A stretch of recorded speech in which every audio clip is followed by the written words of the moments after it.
You know, it's kind of funny how we all have this image burned into our minds. Roman soldiers marching in perfect formation, wearing bright red armor and cloaks fluttering dramatically in the wind. You see it everywhere in movies, TV shows, video games, Halloween costumes, even historical reenactments. Red has become so Roman that it feels like a historical fact. But here's the real question: how much of that is true? And how much of it is just something we made up over time because it looked cool? That's what we're diving into today. We're going to peel back the layers of pop culture and history to find out whether the Romans really did wear red, or if that's just a modern artistic convention that somehow became the default Roman look. Before we jump in, quick note: this video took a ton of research, and honestly, finding the time to read all those historical sources is no small task. Like many of you, I've got a long reading list that just keeps growing. Thankfully, there's a little tool that's helped me keep up: Blinkist. It's an app that takes thousands of nonfiction books and condenses them into short 15-minute summaries you can read or listen to. Perfect for when you're running errands or commuting. I actually got hooked on a series called A Matter of Taste, which dives into how fashion evolved through history. That led me to Queen of Fashion: What Marie Antoinette Wore to the Revolution. Without Blinkist, I probably never would have gone down that rabbit hole. So if you're curious, check out the link in the description for a free 7-day trial and a discount on a full membership. All right, let's get back to our Romans. It's impossible to ignore how often the color red pops up whenever Rome is portrayed on screen or in art. If you've ever played Rome Total War or its sequel, you've seen those legions lined up in deep crimson tunics with gleaming brass armor. The same goes for Rise, Son of Rome, and Assassin's Creed Origins. Hollywood loves the look too, from Gladiator to Spartacus to Netflix's Barbarians. Red is everywhere. And it's not just a modern thing. Even centuries ago, artists were painting Romans in red. There are 19th century paintings, and even 17th century ones showing soldiers decked out in crimson gear. So this idea has been around for quite some time. But as with most things that seem obvious, it's worth taking a step back. Did the Romans actually look like that? Or have we been influenced by generations of stylized art and storytelling? To answer that, we can go straight to the Romans themselves. They left behind tons of art, statues, mosaics, frescoes, and reliefs that show how they saw their own world. Most of these pieces have lost their original color after 2,000 years, but a few lucky examples still survive. In Pompeii, for instance, archaeologists found a fresco in the house of Valerius Rufus showing a Roman soldier. His tunic was a faded red, his cloak white and yellow. Meanwhile, in Palestrina near Rome, there's a huge mosaic showing scenes of Egyptian life in the 1st century. At the bottom, you can spot Roman soldiers wearing white and salmon pink tunics with yellow cloaks and brownish yellow shields. Not exactly the sea of red we've come to imagine. One of the best examples comes from Dura Europos, a Roman Parthian settlement on the Euphrates River. Because of its dry climate, it preserved an incredible amount of detailed frescoes, armor, weapons, and even shields. One painting shows the tribune Julius Terentius performing a sacrifice surrounded by officers and soldiers. Their tunics are white, their cloaks yellow or off-white, their belts brown or red. Some shields reconstructed from the site do show reddish pigments. So red definitely existed, but not in the overwhelming way we picture today. It's more like a mix of whites, yellows, and browns with some red accents. And when it comes to surviving shields, there are only a handful left in the world. One from Egypt, one from Britain, and neither has any color preserved. Most shields were made from wood and leather, so they decayed long ago. That means our visual evidence is fragmentary at best, and drawing broad conclusions from it can be misleading. So maybe the ancient text can help fill in the gaps. The Romans were nothing if not wordy poets, historians, generals, all leaving behind detailed descriptions. The poet Martial once joked, "Rome wears more brown, Gaul wears red, and boys and soldiers like this color red." So red clearly had its place, but it wasn't exclusive. Another work, the Historia Augusta, mentions that Emperor Claudius gave his officers 2 red military tunics every year. That's confirmation of red in a military context. But Claudius was a high-ranking officer. His wardrobe doesn't necessarily reflect what regular soldiers wore. Tacitus, one of Rome's great historians, described a 1st century army parade in lavish detail. He talks about the eagles and standards glinting in the sun, centurions wearing white tunics, soldiers with shining armor, and legions distinguished by their colors. What colors, he doesn't say. Maybe tunics, maybe shields, maybe banners. But the mention of white tunics for commanders tells us that at least the officers weren't all in red. At Masada, the desert fortress in Judea, archaeologists found a pay receipt belonging to a Roman soldier. It listed deductions from his wages for things like food and clothing, and one of those items was a tunica alba, a white tunic, once again not red. There are a few stories of red being used symbolically, though. At Cannae, the Roman commander raised a scarlet tunic above his tent as the signal to start the battle. Julius Caesar was said to have worn a purple tunic during his campaigns, purple being the color of command and authority. But these were exceptions, ceremonial signals, not everyday attire for common troops. When you put all this together, the art, the archaeology, the writings, you start to see a much more varied and realistic picture. The Roman army wasn't a sea of uniform red. It was a patchwork of whites, yellows, browns, and the occasional splash of crimson. And to make sense of that variety, it helps to look at Rome across time. We're not talking about a single moment in history. We're talking about an empire that lasted over 1,000 years. The Romans of the early monarchy weren't the same as those of the late empire. Their armies, economies, and social hierarchies evolved dramatically. In the earliest period, Rome's soldiers were basically farmers with weapons. There was no standard issue gear. Each man brought what he could afford. Dyes were expensive, so most tunics were just the natural color of wool gray, beige, or brown. Maybe if you had a bit of money, you could afford some colored trim or a light dye. But bright uniform red across thousands of soldiers, not a chance. Ancient dye making itself was an art. You'd start with raw wool or yarn mix in pigments, soak it in vats, and sometimes add special chemicals to make the color stick. The madder plant produced a simple red, cheap, easy to make, and used everywhere from Roman times up to the British redcoats of the 1800s. But madder red was light and faded quickly. The rich crimson we associate with luxury came from Kermes dye, extracted from crushed insects that lived on Mediterranean oak trees. That kind of dye was expensive, a luxury item, not something you'd hand out to foot soldiers. Other colors had their own sources, yellows from saffron and turmeric blues from woad and indigo greens by mixing the two, browns and blacks from nuts and metals. And then there was purple, the legendary royal dye made from thousands of sea snails, each producing just a drop of pigment. It was so expensive that only emperors and high nobility could afford it. A single cloak could cost more than a soldier's yearly pay. So what did a Roman army actually look like? Probably like a realistic mix of economic status and practicality. Poorer soldiers wore plain wool tunics in earth tones. Wealthier ones might have pale red or yellow garments. Officers added stripes, embroidery, or colorful hems. There wasn't a uniform, just hierarchy made visible through fabric and color. Historians who argue for a tendency toward red usually point to three reasons. First, economics, madder dye was cheap and accessible. Second, religion, red was associated with Mars, the god of war, making it symbolically fitting for soldiers. And third, psychology, red was striking and intimidating, the color of blood and courage. Even if it wasn't mandatory, it felt right for war. By the middle of the Republic, Rome's armies were becoming more structured, but still not professional.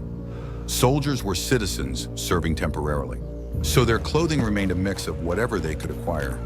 Over time, though, as the legions started serving longer terms and campaigns stretched farther from home, equipment began to be mass-produced.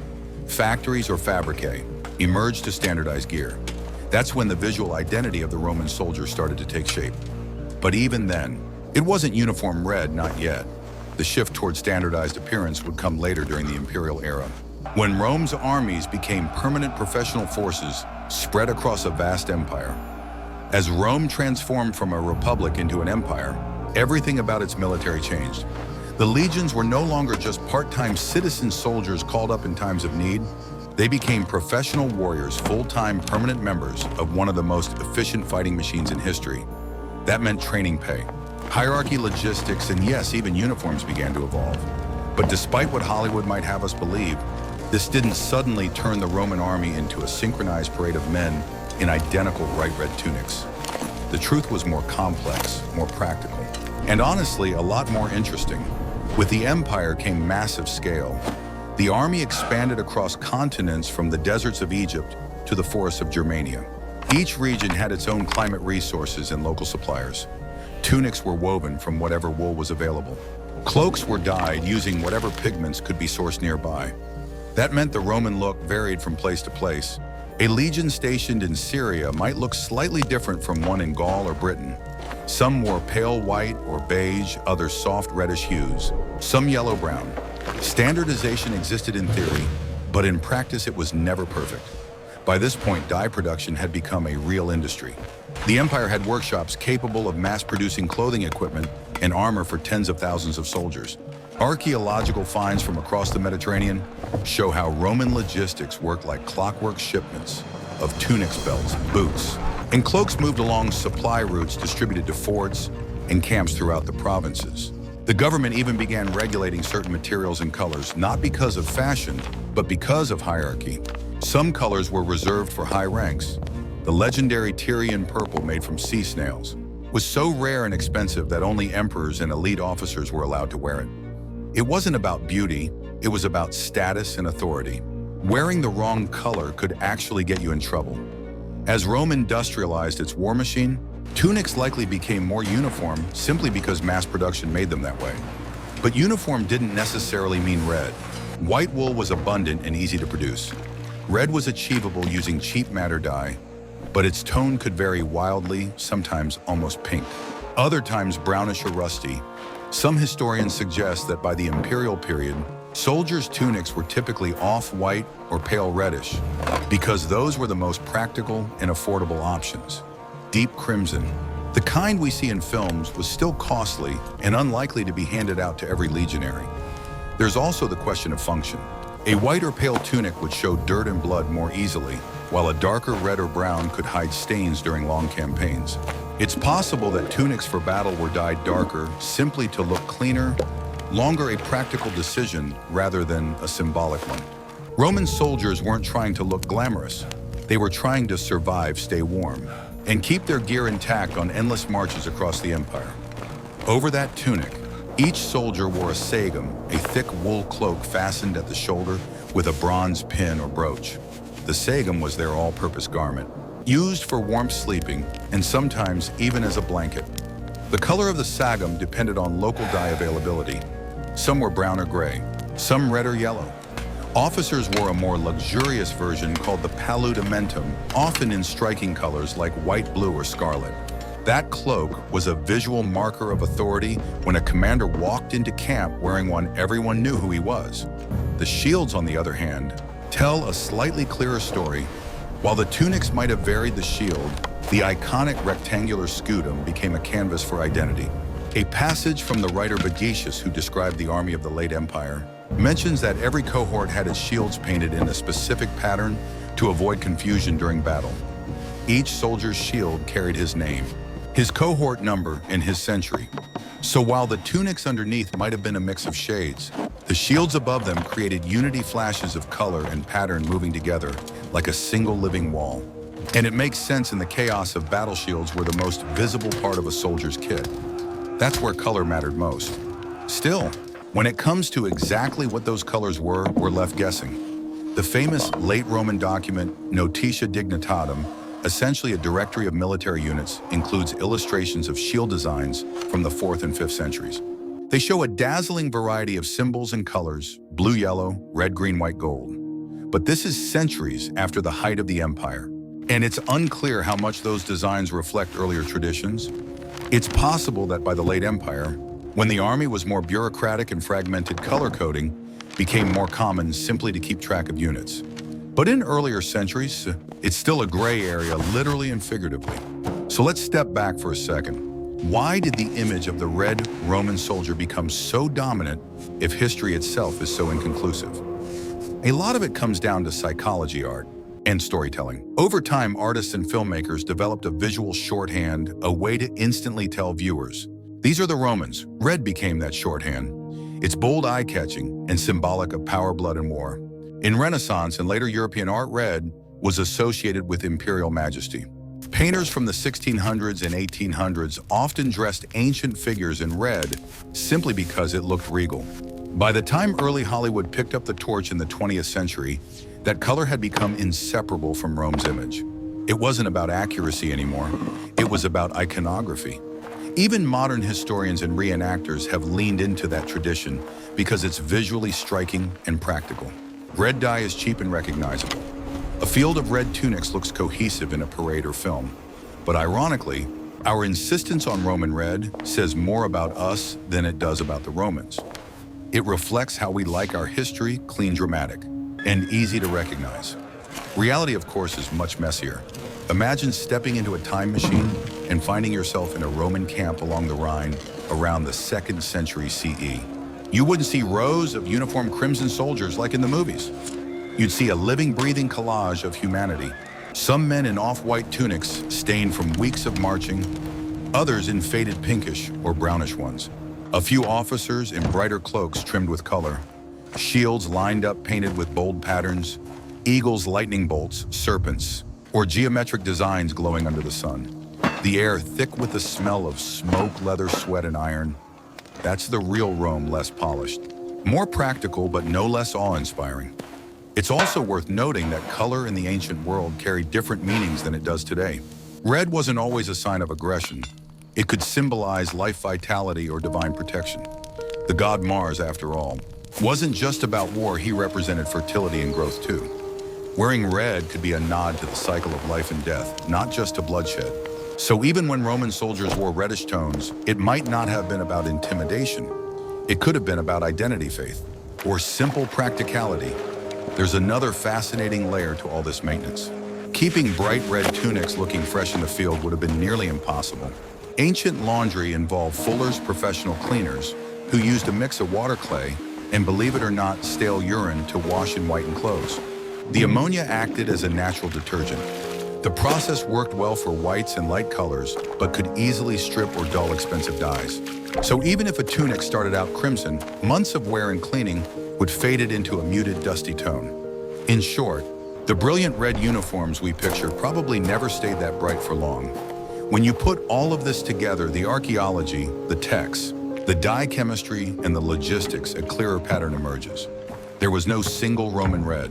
Instead, there was a spectrum whites, creams, browns, yellows, and muted reds blending together across centuries and provinces. The myth of uniform red armor is just that, a myth built from centuries of artistic license and modern imagination. But that doesn't make the reality any less impressive. If anything, understanding how diverse and adaptive the Roman army truly was only deepens our appreciation for its success. These weren't cookie-cutter soldiers. They were individuals drawn from all over the empire, from Spain to Syria, Egypt to Gaul, united not by color, but by discipline, training, and purpose. Each carried a story woven into the fabric of his gear. So next time you see a movie showing a perfect wall of scarlet soldiers, remember the real Romans probably looked a little rougher, a little less polished, and far more human. Maybe one man's tunic was bleached white from the sun, another's dyed pale pink from cheap matter, another's brown from wear and grime.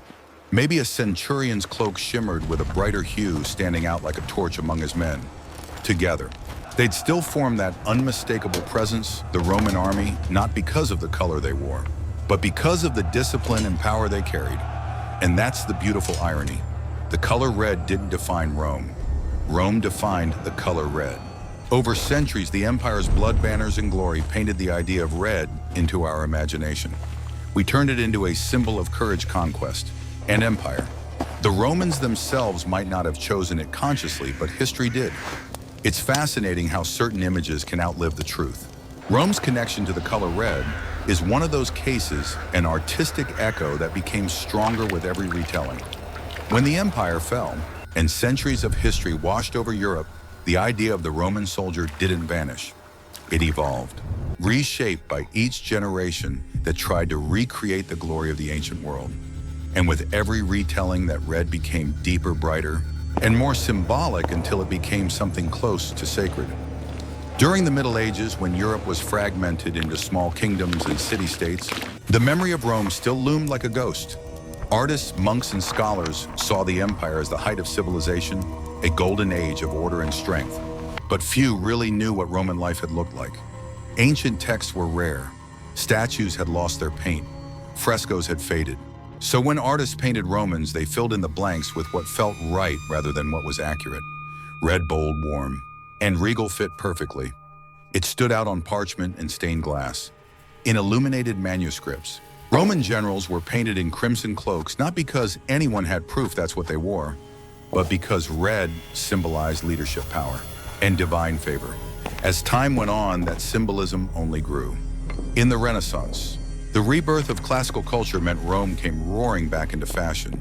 Painters like Raphael and Titian wanted to bring the ancient world to life again, but their Rome wasn't historical, it was idealized. They wrapped their Caesars, centurions, and senators in flowing scarlet and gold. The color red, already associated with the Catholic Church and royal courts, became a shortcut to grandeur.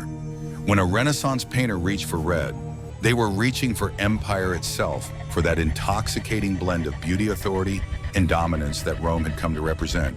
Even military traditions absorbed the myth. Across Europe, armies began adopting red as a mark of valor and command. In England, France, and Spain, the nobility dressed their guards in red cloaks. Red meant strength. Red meant courage. Over time, the color bled from painting to practice. The bright red coats of the British Army in the 18th and 19th centuries, the famous red coats, were no coincidence.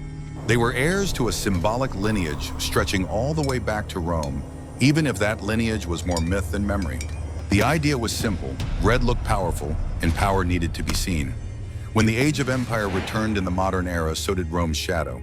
Filmmakers, writers, and artists looked back to antiquity as a source of grandeur and drama. Early Hollywood adored the spectacle of Rome, the columns, the armor, the violence, the politics. From Ben-Hur to Spartacus to Gladiator, costume designers leaned into the same visual shorthand that Renaissance painters had used centuries before. Bright red cloaks, gleaming helmets, golden eagles, the Roman brand of power, and audiences believed it. The image was too beautiful, too cinematic, too deeply ingrained to question. Even historical documentaries today often use the same color scheme because it simply feels Roman. But there's something almost poetic about that. In a way, the myth of red has become part of Rome's legacy, not as a lie, but as a cultural afterimage. The empire that once dyed fabrics with madder and kermes has, through art and imagination, dyed our perception of history itself. It's a reminder that history isn't just written in ink or carved in stone, it's painted in memory. Every generation adds a new layer of color. Now, imagine for a moment that you could walk through a real Roman legion's camp at the height of the empire. You'd hear the crackle of fires and the clang of metal, the air thick with dust, sweat, and the smell of oil. Rows of tents made from leather and canvas, soldiers repairing armor, cooking barley porridge, joking in dozens of accents from all corners of the empire. Their tunics would be a patchwork of tones: beige off-white, light red, maybe even yellow or brown. Some cloaks faded from sun and rain, some newly issued. The shields, those massive curved rectangles painted in regiment colors, glowing in the sunlight. A scene both chaotic and disciplined, messy yet magnificent. That's what the real Rome looked like. Not uniform perfection, but order carved from diversity. And yet, that diversity is exactly what the myth of red erases. It gives us a Rome that's simpler, cleaner, easier to digest. We like our history that way, color-coded, organized, cinematic. But when we peel back that layer, we find something far more human underneath. We find real people, men who bled, laughed, marched, froze, and died under the same sun and rain as us. Their tunics may have been duller than we imagine, but their stories are anything but. There's also an interesting psychological reason why the myth persists. Humans are drawn to symbols. Red triggers emotion. It's the color of blood. Yes, but also of passion, life, and victory. It makes us feel something primal. So when we think of Rome, an empire built on conquest, ambition, and spectacle, red just feels right. It's as if our brains instinctively link the color to the concept. Rome wasn't red in reality, but in spirit. It always will be. The same pattern shows up in other cultures too. Think of how we imagine the Egyptians always wearing gold, or the Vikings always dressed in furs, or medieval knights always shining in silver armor. These are visual myths, powerful, emotional, and persistent. They simplify a complex world into a set of recognizable symbols. Rome's symbol just happens to be red. What's remarkable is how deeply that image has seeped into our modern imagination. When you see a red sports car, a crimson flag, or a scarlet uniform, part of that ancient legacy is still there, a whisper of empire. The same color that once symbolized Mars, god of war, still carries a charge of dominance and energy. It's a visual echo from a civilization that ended more than 1,000 years ago, and yet somehow, it's still alive in our collective memory. In a way, the Romans themselves might have loved that. They understood the power of spectacle. They built monuments to last forever, carved their victories into stone, and flooded their cities with processions and banners meant to awe the masses. If they could see how we still talk about them, how we still dress their soldiers in red, they'd probably smile and say, yes, that's exactly how we wanted you to remember us. So maybe the myth of Roman red isn't just a mistake, it's a continuation of Rome's own genius for propaganda. They conquered not just through force, but through image. And that image, refined and reimagined for centuries, has done what even their empire couldn't. It never fell. At the end of the day, history and art aren't enemies. They're partners in how we understand the past. The historians give us the facts, the faded tunics, the scattered dyes, the uncertainty. The artists give us the vision, the drama, the emotion, the meaning. Together, they build the story we carry forward.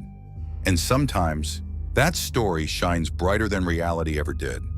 So next time you see a Roman legion in crimson on screen, don't roll your eyes at the inaccuracy.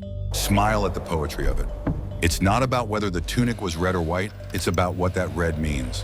It's about the power of an idea that's lasted 2,000 years. The color might be invented, but the feeling behind it, the pride, the fear, the ambition, that's as real as history gets. The myth of Roman red, then, is more than just a color story.